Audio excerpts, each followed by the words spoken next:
Hello everyone, my name is Jay Ashish and I am bearing the USN 1VE21CS064 and I am here today talking to you about the subject operating system, and the topic I'm going to be dealing with in the subject operating system is operating systems of Mac OS X. Before understanding what the operating system in Mac OS X is, we need to understand what an operating system is. So the next slide is going to give you the introduction to the operating system.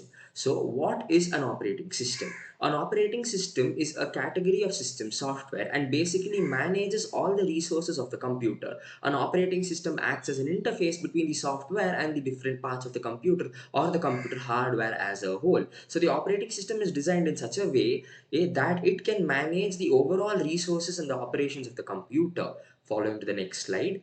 Operating system may also be defined as a fully integrated set of specialized programs that handle all the operations of the computer. It controls and monitors the execution of all the other programs that reside in the computer, which also include application programs and other system softwares of the computer. Examples of operating systems include Windows, Linux, Unix, and most importantly, Mac OS, or rather the Mac OS X. An operating system may further be classified or rather defined as a collection of software that manages the computer hardware resources and provides common services for computer programs. And the operating system is going to be one of the most important types of system software in a computer. The following diagram shows you how an operating system is going to act as an intermediary between the hardware as well as the end user. The hardware is going to include the CPU, the memory, the hard drive, or the other input and output devices. Operating system examples, as said before, were Windows, Apple OS X, or Linux, or Unix,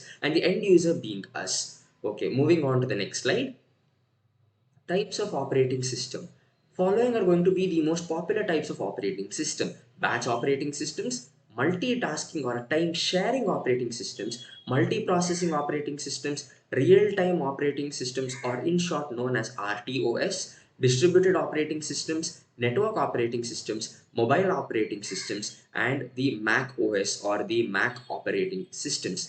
Moving on to the next slide. Mac OS X. So the history for Mac OS X. So OS X, also referred to as the Mac OS or Mac OS X, is Apple's proprietary Unix-based operating systems. The Mac OS was first introduced in 1984 to run Apple's Macintosh computers, and the OS was set up as a GUI, meaning users could navigate using a mouse to select icons and folders as opposed to having to type the commands and type prompts into directories, or rather text prompts into directories, which Windows OS had at that point of time. Mac OS was further focused on the ease of use, popularizing the more intuitive GUI based OSs used today. The first few versions of the OS had basic features, including multiple folders. Moving on to the next slide. The OSs were numbered from 1 to 9.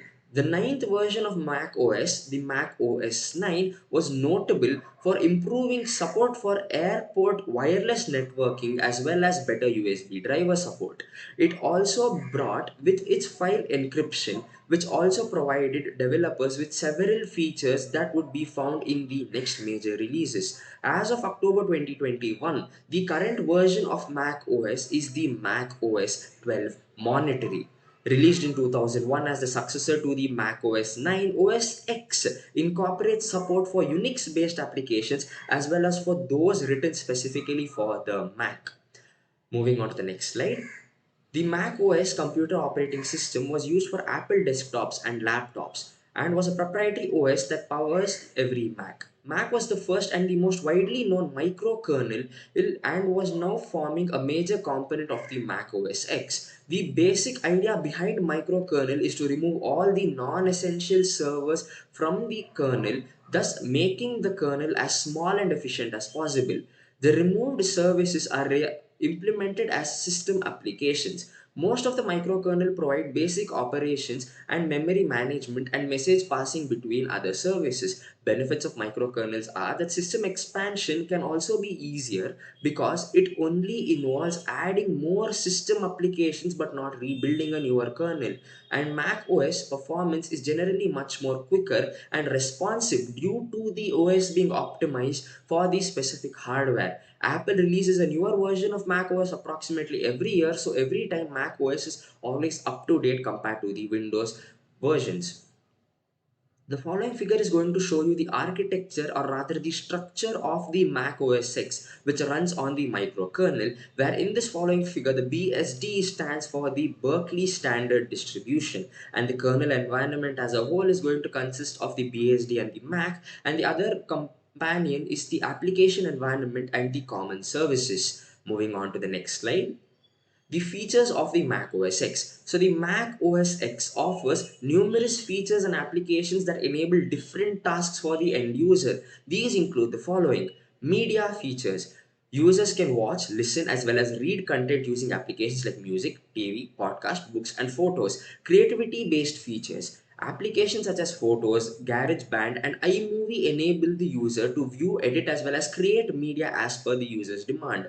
Productivity features. Individuals can use applications such as Pages, Numbers, and Keynote to work with graphic tools. Organization features. These help the users to find notes and other content using applications like Notes, Reminders, Calendars, Voice memos, and Contacts. Accessibility features. Several assistive tools can help the users with disabilities such as VoiceOver, accessibility keyboard, and text to speech. Moving on to the next slide, we have the advantages of the Mac OS X, or rather the pros of the Mac OS X. Streamlined user interface without comprising the functions. Better and consistent operating system and hardware integration. Lesser malware and other security issues or vulnerabilities, bundled with several free productivity applications and specialized and incomparable multitasking features, and lastly integrated with other Apple products such as the iOS devices. Next slide deals with the disadvantages of the Mac OS X. The cons of the Mac OS X are as follows. So Mac desktop computers and MacBook laptops are very expensive. Limited options or flexibility for upgrading the hardware compared to its companions like Windows, where the expansion is much more easier when it comes to RAM, ROM, or even storage. Scarcity of game titles and absence of advanced gaming experiences. Compared to Windows, this is much more less, because Windows or any other laptop which runs on Windows is going to allow us the use of graphic cards, while this does not allow you to use an external GPU. Limited number of apps available in the App Store or other sources. And lastly, less hardware use.